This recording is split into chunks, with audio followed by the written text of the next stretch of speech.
اور تم پورے ہفتے مجھ سے ملاقات نہیں کر سکو گے. بولو منظور ہے؟ وہ چپ رہا، جواب نہ دے سکا.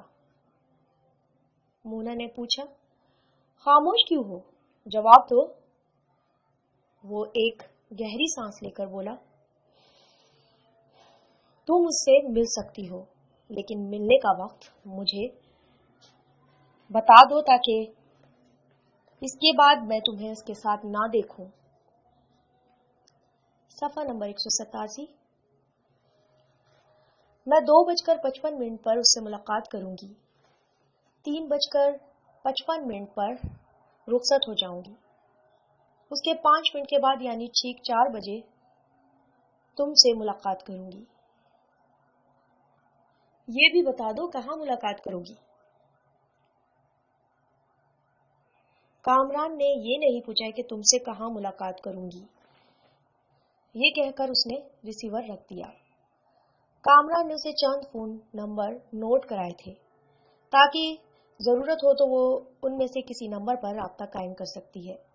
اس نے ایک نمبر کو آزمایا. کامران نے کہا تھا جب تک وہ پوری طرح صحت یاب نہ ہو جائے، زخم اچھی طرح بھر نہ جائیں، وہ اپنے ایک دوست کے ساتھ رہے گا. اس کے ہاسٹل سے زیادہ دور نہیں رہے گا. اس کا دوست ایک فلیٹ میں رہتا تھا. فلیٹ آنر سے رابطہ قائم ہو گیا. مونا نے کہا، آپ کے کرایہ دار مسٹر منور کے ہاں کامران نامی ایک صاحب ہیں. پلیز آپ ان سے کہہ دیں کہ وہ مونا سے فون پر رابطہ قائم کریں. یہ کہہ کر اس نے ریسیور رکھ دیا. تقریباً 10 منٹ کے بعد ہی کامران نے فون کے ذریعے رابطہ قائم کیا. پھر کہا، مجھے ابھی تمہارا پیغام ملا ہے. کہو کوئی خاص بات ہے یا کوئی خاص خبر ہے؟ ہاں، مجھے ملازمت مل گئی ہے. آج شام 5 بجے سے رات 11 بجے تک ڈیوٹی ہے. یہ بڑی خوشی کی بات ہے. کیا اس خوشی میں بھول گئے کہ 5 بجے مجھ سے ملاقات کرنا ہے؟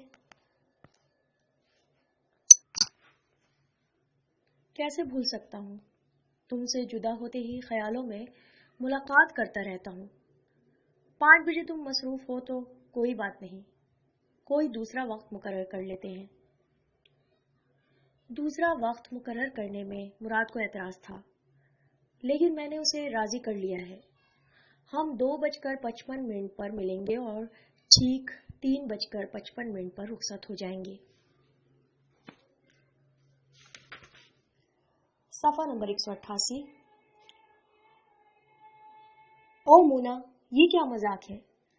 ہم میاں بیوی ہیں یا مراد کے زرخرید غلام ہیں جو اس کے اشارے پر ناچ رہے ہیں؟ اس پر اعتماد کر کے تم نے مجھے بلایا ہے اور اس کے حوالے سے بلایا ہے تو اس کے حوالے سے ہی مل سکتے ہیں. فون پر زیادہ بحث کرنے کی کیا ضرورت ہے؟ وقت کا خیال رکھو اور مجھے بتاؤ کہاں ملاقات ہو سکتی ہے. تم جس ہاسٹل میں رہتی ہو وہاں سے گرین پارک اور ہائیڈ پارک قریب ہیں. ہائیڈ پارک میں سرپنٹائن نہر کے اوپر ایک کشادہ پل ہے. وہاں ایک ریسٹورانٹ ہے اور ایک اسنیک بار ہے. تم وہاں میرا انتظار کر سکتی ہو. میں ٹھیک وقت پر پہنچ جاؤں گا. وہ ٹھیک وقت پر پہنچ گیا. مونا اسی ریسٹورانٹ کے باہر کھلی فضا میں ایک میز کے پاس بیٹھی ہوئی تھی. کامران نے پاس آ کر مسکراتے ہوئے ہیلو کیا. کامران نے پاس آ کر مسکراتے ہوئے ہیلو کہا. پھر کہنے لگا، یہ کھلی فضا ہے، چلو ریسٹورانٹ کے اندر کہیں کسی کیبن میں بیٹھیں گے. اس نے انکار میں سر ہلا کر کہا، مراد بھی مجھے کسی ریسٹورانٹ کے کیبن میں بیٹھنے کو کہے گا. وہ ابھی نہیں دیکھ رہا ہے. تم کیا جانو، وہ ہمارا پیچھا کبھی نہیں چھوڑے گا. کہیں نہ کہیں چھپ کر ہمیں دیکھ رہا ہوگا اور ہماری نگرانی کر رہا ہوگا. وہ پریشان ہو کر وہیں ایک کرسی پر بیٹھ گیا. مونا اسے محبت سے اور بڑی حسرت سے دیکھ رہی تھی.